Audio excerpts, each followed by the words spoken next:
அத்தியாயம் 50. காக்கா சாஹிப் தீக்ஷித், ஸ்ரீ தேம்பே சுவாமி, பாலாராம் துரந்தர் ஆகியோரின் கதைகள். சத்சரிதம் மூல நூலில் 50வது அத்தியாயத்தின் மையப்பொருள் 39ஆம் அத்தியாயத்தில் உள்ள அதே மையப்பொருளை பற்றியது. ஆதலால் இந்த அத்தியாயத்துடனேயே இணைக்கப்பட்டிருக்கிறது. இப்போது 51வது அத்தியாயம் இங்கே 50ஆம் அத்தியாயமாக எடுத்துக்கொள்ளப்படுகிறது. இந்த அத்தியாயம் காக்கா சாஹிப் தீக்ஷித், ஸ்ரீ தேம்பே சுவாமி, பாலாராம் துரந்தர் ஆகியோரின் கதைகளை கூறுகிறது. முன்னுரை. பக்தர்களின் மூலாதாரமும் சத்குருவும் கீதையை விளக்குபவரும் நமக்கு எல்லா ஆற்றல்களையும் கொடுப்பவருமான சாயிக்கு ஜெயமுண்டாகட்டும். ஓ சாயி, எங்களுக்கு அனுகூலம் செய்து ஆசீர்வதியுங்கள். மலையகிரியில் வளரும் சந்தன மரங்கள் உஷ்ணத்தை போக்குகின்றன. மேகங்கள் மழை நீரை பொழிந்து மக்களை குளிர்வித்து புத்துணர்வூட்டுகின்றன. வசந்த காலத்தில் மலர்கள் மலர்ந்து அவைகளால் நாம் கடவுளை வழிபட வகை செய்கின்றன. அதுபோலவே சாய்பாபாவின் கதைகள் பயில்வோருக்கு சாந்தியையும் சௌகரியத்தையும் அளிக்க முன்வருகின்றன. பாபாவின் கதைகளை எடுத்து கூறுவோர், அதை கேட்போர் இருபாலரும் மற்றும் முன்னவர்களின் வாக்கும் பின்னவர்களின் காதுகளுக்கும் ஆசீர்வதிக்கப்பட்டு புனிதம் அடைகின்றன. நூற்றுக்கணக்கான பயிற்சிகளையும் செயல்முறைகளையும் நாம் கடைபிடித்தும் ஒரு சத்குரு அவர் தம் அருளால் நம்மை ஆசீர்வதித்தாலன்றி நாம் ஆன்மீக லட்சியத்தை அடைய மாட்டோம். இந்த வாக்கிற்கு எடுத்துக்காட்டாக பின்வரும் கதையினை கேளுங்கள். காக்கா சாஹேப் தீக்ஷித். ஹரி சீதாராம் என்னும் காக்கா சாஹிப் தீக்ஷித் 1864 வத்நாகர நகர், காண்ட்வாவில் பிராமண குடும்பத்தில் அவதரித்தார். இவர் ஆரம்ப கல்வி காண்ட்வா, ஹிங்கான்காட் என்னும் ஊர்களிலும் நடுத்தர கல்வி நாக்பூரிலும் பயின்றார். மேற்படிப்புக்காக பம்பாய் வந்து வில்சன் கல்லூரியிலும் முதலிலும் பின்னர் எல்பின்ஸ்டன் கல்லூரியிலும் பயின்றார். 1883 பட்டம் பெற்ற பிறகு அவர் LLBயிலும் வக்கீல் பரீட்சையிலும் தேறி அரசு தரப்பு வக்கீல்களின் லிட்டில் அண்ட் கம்பெனி என்ற நிறுவனத்தில் பணியாற்றிவிட்டு சிறிது காலத்துக்கு பின் தாமே சொந்தமாக வழக்குரை அறிஞர்கள் நிறுவனத்தை தொடங்கினார். 1909ஆம் ஆண்டு முன்னர் சாய்பாபாவின் பெயர் காக்கா சாஹிப் தீக்ஷித்துக்கு தெரியாமல் இருந்தது. ஆனால் அதற்கு பின் அவர் பாபாவின் ஒரு பெரும் பக்தராக ஆனார். லோனாவாலாவில் தங்கியிருந்த போது தனது பழைய நண்பரான நானா சாஹிப் சந்தோர்கரை சந்திக்க நேர்ந்தது. பல விஷயங்களை பற்றி பேசுவதில் இருவரும் சிறிது நேரத்தை செலவழித்தனர். காக்கா சாஹிப் தாம் லண்டனில் ஒரு ட்ரெயினில் போய்கொண்டிருக்கும் போது எங்கனும் ஒரு விபத்து நேரிட்டு தனது பாதம் நழுவி காயமடைந்தார் என்று அவருக்கு விளக்கினார். நூற்றுக்கணக்கான சிகிச்சைகள் செய்தும் எதுவும் அவருக்கு பலனை அளிக்கவில்லை. நானா சாஹிப் அவரிடம் அவர் தம் காலின் ஊனத்தையும் வலியையும் நீக்கிக் கொள்ள விரும்பினால் தமது சத்குரு சாய்பாபாவிடம் செல்ல வேண்டும் என்றார். மேலும் சாய்பாபாவை பற்றி முழு விவரத்தையும் அவர் காக்காவுக்கு கொடுத்து சாய்பாபாவின் மகா வாக்கியமான எனது மக்களை நெடுந்தொலைவிலிருந்தும் 7 கடலுக்கு அப்பாலிருந்தும் கூட குருவியின் காலில் நூலை கட்டி இழுப்பதை போன்று இழுக்கிறேன் என்பதை கூறினார்.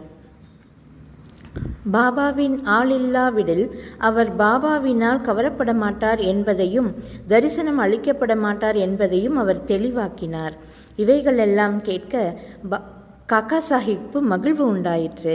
தாம் பாபாவிடம் போவதாகவும் அவரை தரிசித்து பிரார்த்தித்து கால் ஊனத்தை அவ்வளவாக குணமாக்காவிடினும் ஊனமான ஓடித்திரியும் மனதை ஒழுங்காக குணப்படுத்தி தமக்கு எல்லையற்ற பேரின்பத்தை நல்கும்படி வேண்டிக் கொள்ளப் போவதாகவும் கூறினார்.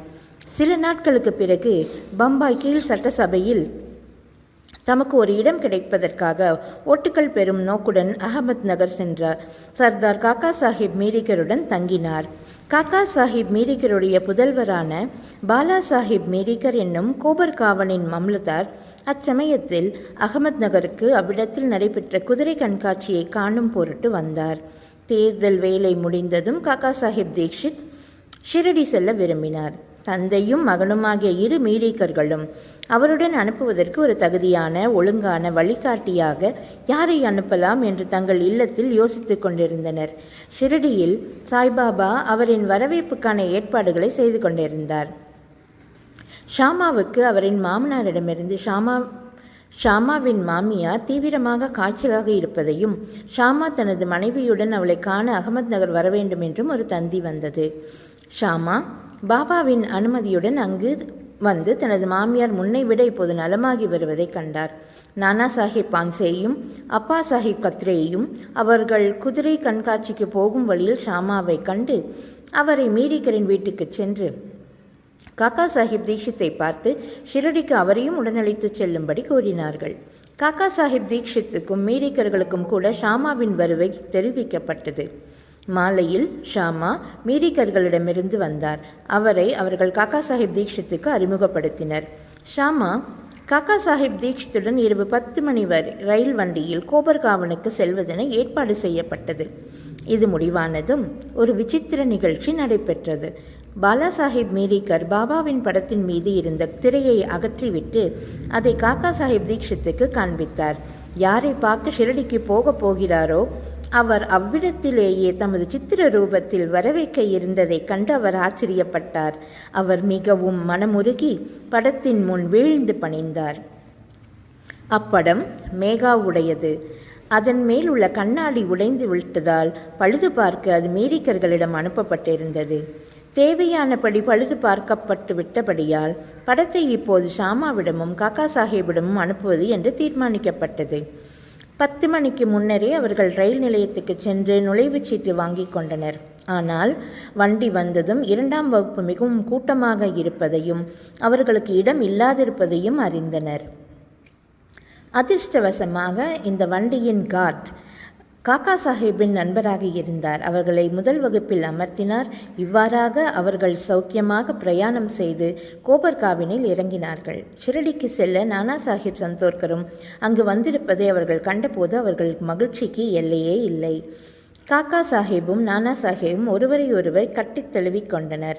பிறகு புனித கோதாவரியில் நீராடிய பின்னர் அவர்கள் ஷிரடிக்கு புறப்பட்டனர். அங்கு போய் சேர்ந்து பாபாவின் தரிசனத்தை பெற்றவுடன் காக்கா சாஹேபின் மனது உருகியது. அவர் கண்கள் குளமாயின. அவர் மகிழ்ச்சி பெருக்கில் மூழ்கடிக்கப்பட்டார். பாபா அவரிடம் தாம் கூட அவருக்காக காத்து கொண்டிருந்ததாகவும் அவரை வரவேற்பதற்காகவே ஷாமாவை முன்னால் அனுப்பியதாகவும் கூறினார். பின்னர் காக்கா சாஹிப் பல சந்தோஷமான வருடங்களை பாபாவின் கூட்டுறவில் கழித்தார். ஷிரடியில் அவர் ஒரு வாதா கட்டினார். ஏறக்குறைய அதையே நிரந்தர வாசஸ்தலமாக ஆக்கிக்கொண்டார். பாபாவிடமிருந்து அவர் பெற்ற அனுபவங்கள் எண்ணற்றவையாதலால் அவைகளை எல்லாம் கூறுவதற்கு இங்கு இடமில்லை. இது குறித்து சாய் லீலா சஞ்சிகை தொகுப்பு 12 எண் 6, 7, 8 மற்றும் 9 காக்கா சாஹிப் தீக்ஷித் சிறப்பு மலரை பார்க்குமாறு வாசகர்கள் கேட்டுக்கொள்ளப்படுகிறார்கள். ஒரே ஒரு உண்மையை கூறி இந்த விஷயத்தை முடித்துக் கொள்கிறேன். பாபா அவரை நான் உன்னை புஷ்பக விமானத்தில் எடுத்து செல்கிறேன் என்று கூறியிருந்தார். அதாவது மகிழ்வான மரணத்தை அவருக்கு கொடுத்தல். இது உண்மையாயிற்று. 1926ஆம் வருடம் ஜூலை மாதம் 5ஆம் தேதி அவர் ஹேமத் பந்துடன் ரயிலில் செல்லும்போது சாய்பாபாவை பற்றி பேசிக்கொண்டிருந்தார். அவர் நினைவிலேயே ஆழ்ந்திருந்தார். திடீரென தனது கழுத்தை ஹேமத் பந்தின் தோள்களில் சாய்த்து எவ்வித வலியோ அசௌகரியமோ இன்றி காலமானார். ஸ்ரீ தேம்பே சுவாமி. ஞானிகள் ஒருவருக்கொருவர் சகோதர பாசத்துடன் எங்கனம் நேசித்துக் கொள்கிறார்கள் என்பதை விளக்கும் அடுத்த கதைக்கு வருவோம். ஸ்ரீ வாசுதேவானந்த சரஸ்வதி என்ற தேம்பே சுவாமி என்பார் ஒருமுறை ஆந்திராவில் கோதாவரி கரையில் உள்ள ராஜமகேந்திரியில் வந்து தங்கியிருந்தார். அவர் பக்தியும் வைதீகமும் உடைய ஞானியாகவும் யோகியாகவும் இறைவனாகிய தத்தாத்ரேயரின் பக்தருமாக விளங்கி வந்தார். நிஜாம் ராஜ்யத்தை சேர்ந்த நாந்தேட் நகரின் வக்கீலான ஸ்ரீ புண்டலிக் ராவ் என்பார் சில நண்பர்களுடன் அவரை காண சென்றிருந்தார். அவர்கள் அவருடன் பேசிக்கொண்டிருந்த போது ஷிரடி சாய்பாபா முதலிய பெயர்கள் தற்செயலாக அப்பேச்சின் போது கூறப்பட்டன. பாபாவின் பெயரை கேட்டதும் சுவாமி கைகளால் வணங்கி ஒரு தேங்காயை எடுத்து அதை புண்டலிக் ராவிடம் கொடுத்து, என் வணக்கங்களுடன் சகோதரர் சாயிடம் இதை சமர்ப்பித்து விடுங்கள். என்னை மறந்து விடாமல் என்மேல் அன்புடன் இருக்கச் சொல்லுங்கள் என்றார். மேலும் சுவாமிகள் பொதுவாக யாரையும் வணங்குவதில்லை, ஆனால் இவ்விஷயத்தில் இந்த விதிவிலக்கு செய்யப்பட வேண்டும் என்றும் கூறினார். புண்டலீக்ராவ் தேங்காயையும் செய்தியையும் பாபாவிடம் எடுத்து செல்ல சம்மதித்தார். பாபாவை சகோதரன் என்று இந்த சுவாமி அழைப்பது சரியே, ஏனெனில் அவருடைய வைதீக சம்பிரதாயப்படி அக்னிஹோத்திரம் என்ற புனித நெருப்பை இரவும் பகலும் அவர் காத்து வந்ததைப் போலவே பாபாவும் தமது அக்னிஹோத்திரத்தை, அதாவது துனியை மசூதியில் எப்போதும் எரிய விட்டு கொண்டிருந்தார். ஒரு மாதத்திற்கு பின்னர் புண்டலீக்ராவும் மற்றவர்களும் தேங்காயுடன் ஷிரடிக்கு புறப்பட்டு மன்மாடை அடைந்தனர். தாகமாக இருந்ததால் ஒரு ஓடைக்கு தண்ணீர் பருக சென்றனர். வெறும் வயிற்றில் தண்ணீர் குடிக்கக்கூடாதாகையால் கொஞ்சம் சிவடா என்னும் காரம் கலந்த அவலை சிற்றுண்டியாக உட்கொண்டனர். அது அதிக காரமாக இருந்ததால் யாரோ ஒருவர் தேங்காயை உடைத்து தேங்காய் பூவை அதனுடன் கலந்து விடலாம் என்று கூறி அதே போல் செய்தும் விட்டார். சிவடாவை அதிக சுவையுள்ளதாகவும் நாவுக்கு ருசியுள்ளதாகவும் செய்து கொண்டார்.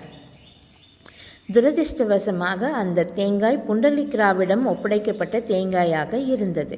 அவர்கள் ஷிரடியை நெருங்கியதும் புண்டலீக்ராவ் தம்மிடம் ஒப்படைக்கப்பட்ட பொருளாகிய தேங்காய் உடைக்கப்பட்டு உபயோகப்படுத்தப்பட்டுவிட்டது என்பதை வெகு வருத்தத்துடன் அறிந்தார். பயந்து நடுங்கிக் கொண்டு ஷிரடிக்கு வந்து சாய்பாபாவை பார்த்தார். பாபா முன்னமேயே தேம்பே சுவாமியின் தேங்காய் அனுப்பியுள்ள கம்பியில்லா தந்தியின் செய்தியை பெற்றுவிட்டார். பாபா தாமாகவே தமது சகோதரன் கொடுத்து அனுப்பியுள்ள பொருளை முதலில் கொடுக்கும்படி புண்டலீக்ராவிடம் கேட்டார். அவர் பாபாவின் பாதங்களை பிடித்து கொண்டு தமது குற்றத்தையும் கவனமின்மையும் கூறி மனம் வருந்தி பாபாவின் மன்னிப்பை வேண்டினார். மற்றொரு தேங்காயை அதற்கு பதிலாக கொடுத்து விடுவதாக கூறினார். ஆனால் அந்த தேங்காய்க்கு இணையாக வேறொன்றை ஈடு செய்ய முடியாதென்றும் சாதாரண காயை காட்டிலும் பல மடங்கு அது உயர்ந்ததென்றும் கூறி பாபா அதை பெறுவதற்கு மறுத்துவிட்டார். மேலும் பாபா கூறினார், இனிமேல் இவ்விஷயத்தை பற்றி நீ கவலை கொள்ள தேவையில்லை. எனது விருப்பத்தின் காரணமாகவே தேங்காய் உன்னிடம் ஒப்படைக்கப்பட்டு முடிவில் உடைக்கப்பட்டும் விட்டது. செயல்களின் கர்த்தாவாக உன்னையே ஏன் நீ ஆக்கிக் கொள்கிறாய்? நற்கருமங்களையோ அல்லது தீய செயல்களையோ செய்யும் கர்த்தாவாக உன்னையே நீ எண்ணிக்கொள்ளும் உணர்வை அனுமதிக்காதே. எல்லாவற்றிலும் முழுமையாக அகங்காரமற்று இரு. அதனால் உனது ஆன்மீக முன்னேற்றம் துரிதமடையும் என்றார். எத்தகைய அழகிய ஆன்மீக போதனையை இந்நிகழ்ச்சியின் மூலம் பாபா உணர்த்தியிருக்கிறார். பாலாராம் துரந்தர். பாலாராம் துரந்தர் பம்பாய் சாந்தா குரூஸை சேர்ந்த பதாரே பிரபு இனத்தை சேர்ந்தவர். இவர் பம்பாய் ஹைகோர்ட்டின் வக்கீலாகவும் சிறிது காலம் பம்பாய் அரசாங்க சட்டப்பள்ளியின் தலைவராகவும் பணியாற்றினார். துரந்தர் குடும்பம் முழுவதுமே தெய்வ பக்தியும் மத உணர்வையும் கொண்டது. பாலாராம் தனது இனத்தாருக்கு சேவை செய்தார். அதை பற்றி ஒரு கட்டுரை எழுதி அதை பதிப்பித்தார். பின்னர் அவர் ஆன்மீக மத விஷயங்களுக்கு திரும்பினார். கீதையையும் அதற்கு வியாக்கியானமான ஞானேஸ்வரியையும் மற்ற தத்துவ நூல்களையும் நுண்ணியல் கோட்பாட்டு நூல்களையும் ஆழ்ந்து படித்தார். அவர் பண்டரிபுரத்து விட்டோபாவின் பக்தர். பாபாவுடன் 1912 தொடர்பு கொண்டார். அதற்கு 6 மாதங்களுக்கு முன்பு பாபுல்ஜி, வாமன் ராவ் மற்றும் இரு சகோதரர்களும் ஷிரடிக்கு வந்து பாபாவின் தரிசனத்தை பெற்றனர். வீடு திரும்பி அவர்களின் இனிய அனுபவங்களை பாலாராமுக்கும் குடும்பத்தினருக்கும் எடுத்துரைத்தனர். அதன் பின்னர் அவர்கள் எல்லோரும் சாய்பாபாவை தரிசிக்க தீர்மானித்தார்கள். அவர்கள் ஷிரடிக்கு வரும் முன்னரே பாபா வெளிப்படையாக, இன்று எனது தர்பாரை சேர்ந்த பெரும்பாலோர் வருகிறார்கள் என்று உரைத்தார்.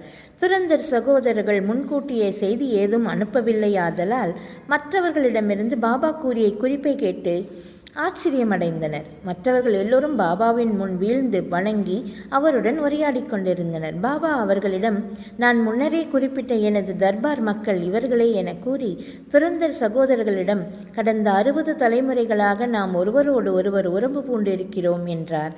இச்சகோதரர்கள் எல்லோரும் எளிமையுடனும் பணிவுடனும் உற்று பார்த்த வண்ணம் நின்றிருந்தனர். கண்ணீர், தொண்டை அடைத்தல், மயிர்கூச்செறிதல் முதலான எல்லா சத்துவ உணர்வுகளும் அவர்களை உருக்கின. அவர்கள் எல்லோரும் மகிழ்ச்சி அடைந்தனர். பின்னர் அவர்கள் தங்கள் இருப்பிடத்துக்கு சென்று உணவு உட்கொண்டு சிறிது களைப்பாறிவிட்டு மீண்டும் மசூதிக்கு வந்தனர். பாபாவுக்கு பாலாராம் அமர்ந்து அவர் கால்களை பிடித்து விட்டு கொண்டிருந்தார். சில்லிம் என்ற மட்குழாயில் புகைப்பிடித்து கொண்டிருந்த பாபா அதை அவரிடம் நீட்டி புகைப்பிடிக்குமாறு அழைத்தார். புகைப்பிடித்து வழக்கமில்லை எனினும் பாலாராம் அக்குழாயை வாங்கி கொண்டு பெருஞ்சிரமத்துடன் புகைப்பிடித்துவிட்டு பக்தியுடன் வணங்கி அதை திருப்பி அளித்தார். பாலாராமுக்கு இதுவே மிக மிக புனிதமான நேரம். 6 ஆண்டுகளாக அவர் ஆஸ்மாவினால் கஷ்டப்பட்டு கொண்டிருந்தார். இப்புகை அவரை முழுவதுமாக குணப்படுத்தியதுடன் மீண்டும் அவ்வியாதிக்கு உட்படுத்தவே இல்லை. 6 ஆண்டுகளுக்கு பின் ஒரு குறிப்பிட்ட தினத்தில் மீண்டும் அவருக்கு ஆஸ்மா தாக்குதல் நேரிட்டது. இது பாபா மகா சமாதி அடைந்த அதே நேரமாகும். அவர் சென்றிருந்த தினம் வியாழக்கிழமையாதலால் துறந்தர் நண்பர்கள் சாவடி ஊர்வலத்தை அன்று இரவு கண்டுகளிக்கும் நல்ல அதிர்ஷ்டம் பெற்றிருந்தனர். சாவடியில் ஆரத்தி நிகழ்ச்சியின் போது பாலாராம் பாபாவின் முகத்தில் பாண்டுரங்கனின் ஜோதியை கண்டார். மறுநாள் காலை காக்கட் ஆரத்தியின் போதும் அதே அபூர்வ நிகழ்ச்சியை, அதாவது அவரின் அன்புக்குரிய தெய்வமான பாண்டுரங்கரின் ஜோதியை பாபாவின் முகத்தில் ஒளிர்ந்ததை கண்டார். பாலாராம் துறந்தர் மராத்தியில் மகாராஷ்டிர ஞானி துகாராமின் வாழ்க்கை சரிதத்தை எழுதினார். ஆனால் அதன் பதிப்பை காண அவர் உயிருடன் இருக்கவில்லை.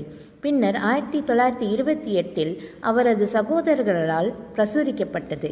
பாலாராமின் வாழ்க்கையை பற்றி கொடுக்கப்பட்டுள்ள ஒரு சிறு குறிப்பு அந்நூலின் ஆரம்பத்தில் உள்ளது. பாலாராமை பற்றி மேற்கூறிய தகவல் அதில் முழுமையாக உறுதி செய்யப்பட்டிருக்கிறது. ஸ்ரீ சாயியை பணிக. அனைவருக்கும் சாந்தி நிலவட்டும். ஓம் ஸ்ரீ சாய்ராம்.